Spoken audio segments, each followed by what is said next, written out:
absolutely furious at this betrayal by Mrs May and her cohorts. That vote meant a great deal to me. It really did. And I think we've been stitched out. I think now the last cherry on the cake is colluding with Comrade Corbyn. I don't think they can survive. I personally don't. I will never vote Conservative ever again in my life. And that is for sure. I just wonder if you think that Brexit, the one that we voted for, can be salvaged with no deal. Pat, I'm going to tell you honestly, in the short term, no, it isn't going to happen.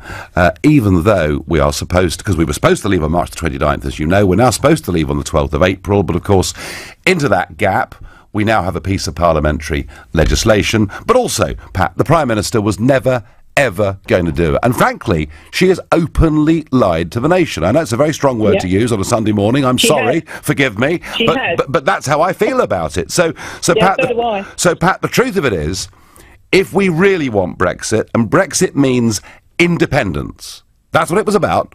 Us being in control, sovereignty being with the people of this country, not resting with Juncker and a bunch of bully boys as I see them in Brussels, then I'm afraid the truth of it is we've got more battles to fight, and that's the reality. The question is, though, Pat, people like you, and you said yourself, that vote meant a lot to you, and you say you'll never vote Conservative again. The question is, Pat, do people like you in the future simply stay at home, or do people like you change British politics?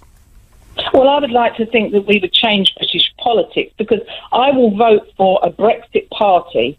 I voted for Brexit. We won the vote, which this infuriates me. That you've got so many people, Ramonas online, who ramble on about second referendum. We haven't had the first one implemented yet. I know. We've been treated so shabbily that I am so furious. I mean, I had the councillor knocking at my door for the local elections. And oh, gosh. Honestly, how did he get on?